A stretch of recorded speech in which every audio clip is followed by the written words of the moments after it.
Assalamualaikum warahmatullahi wabarakatuh. Saya seorang pedagang, tolong berikan nasihat agar bisa mengikuti sahabat Rasul seperti Uthman bin Affan, Abdurrahman bin Auf, Baik, terima kasih. Baik. Ini yang bertanya nampaknya beruang ya. Boneka beruang. Alhamdulillah, beruang. Ya, orang yang ingin berdakwah lewat harta yang Allah titipkan. Caranya gampang.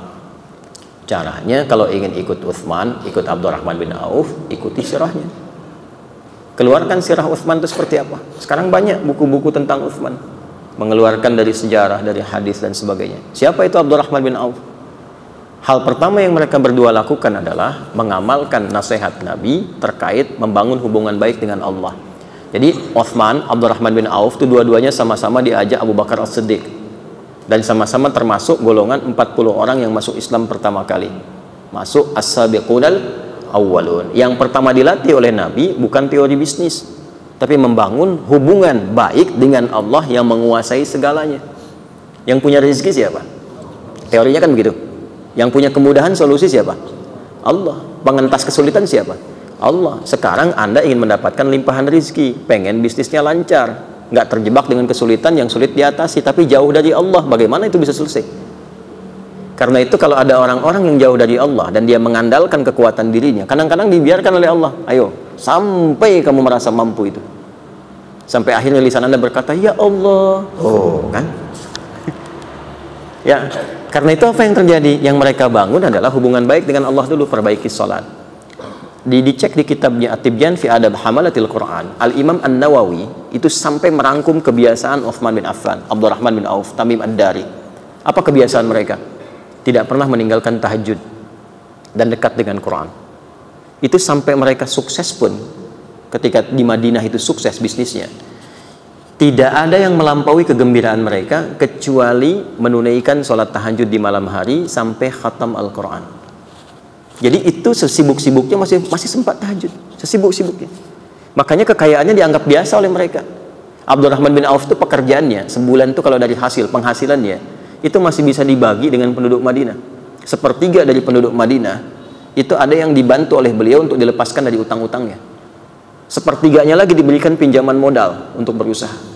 Sepertiganya lagi yang tidak punya kemampuan keras untuk bekerja disantuni. Jadi semua penduduk Madinah itu mendapatkan bagian dari santunan Abdurrahman bin Auf. Ya, Abu Talhah itu paling kaya di Madinah, tapi ketika dibutuhkan oleh agamanya apa aja bisa diinfakkan. Uthman gak usah ditanya. Ya, aset-asetnya kalau perlu ada yang susah untuk masyarakat dibeli oleh beliau, diwakafkan. Itu kan kisah sumur itu, ya, kisah kebun itu yang sekarang jadi penginapan yang viral itu. Itu pekerjaan mereka. Bagaimana itu bisa terjadi ketika hubungan dekat dengan Allah itu terjalin? Karena itu kalau kita ngaji Kitabul Buyu', bab tentang bisnis, sebelum nyampe ke sana kan dibuka dengan Kitabul Iman, Kitabul Ilmi, Kitabul Shalah. Imannya perkuat dulu, belajar ilmunya yang kuat, ilmu manajemen bisnis, ilmu dagang, supaya tahu bagaimana Islam memberikan spirit kepada perdagangan dan bisnis. Jangan menipu, jangan curang, ini strateginya. Bagaimana bikin objek kita mudah dikenali masyarakat, bagaimana orang senang dengan produk kita, bagaimana orang-orang itu melihat produk itu dengan hati, bukan sekedar dengan pikiran. Jadi begitu datang tuh udah nggak nawar lagi, itu ada. Ya, membangun trust teorinya bagaimana ada. Tapi setelah Kitabul Iman, Kitabul Ilmi, baru kemudian masuk kepada jembatan-jembatan yang kuat. Kitabul Shalah, sholatnya isi. Kan nanti ada sholat-sholat tertentu yang mensupport kepada lapangnya rezeki, seperti sholat duha. Tapi bukan berharap dengan sholat itu ditarik ke dunia, bukan. Otomatis tuh kalau sholatnya benar, Allah lapangkan rezekinya. Ada yang terkait dengan perlindungan. Jangan dikira bisnis ataupun bahkan berdagang akan sepi saingan. Kadang-kadang teorinya, ini di Quran isyaratnya sampai di hadis, akan ada persaingan-persaingan yang kadang-kadang kasar sifatnya. Ada yang ingin menjatuhkan, menyingkirkan, bahkan ingin menzalimi. Itu akan ditemukan. Ya, orang Yahudi itu kan dendamnya kepada Nabi saat di Madinah, salah satunya karena faktor bisnis. Di ekonomi, Nabi membuat stabilitas harga supaya masyarakat mendapatkan keadilan sosial dalam konteks berekonomi, supaya stabil. Mereka bersikap monopoli tadinya.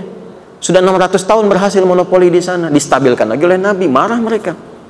Ya, ketika marah itu merasa bisnisnya terganggu, padahal Nabi ingin menerapkan keadilan sosial pada masa itu. Maka dibuatlah kemudian makar-makar dan sebagainya, dibiayai orang-orang tertentu untuk menyakiti Nabi. Itu bisa terjadi.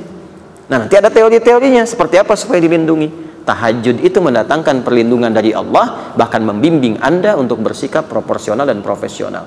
Nanti ada di Quran surah ke-17 ayat ke-79 sampai 81, termasuk 4 keutamaannya. Rabbi adkhilni mudkhala sidqin wa akhrijni mukhraja sidqin waj'alni min ladunka sultanan nasira.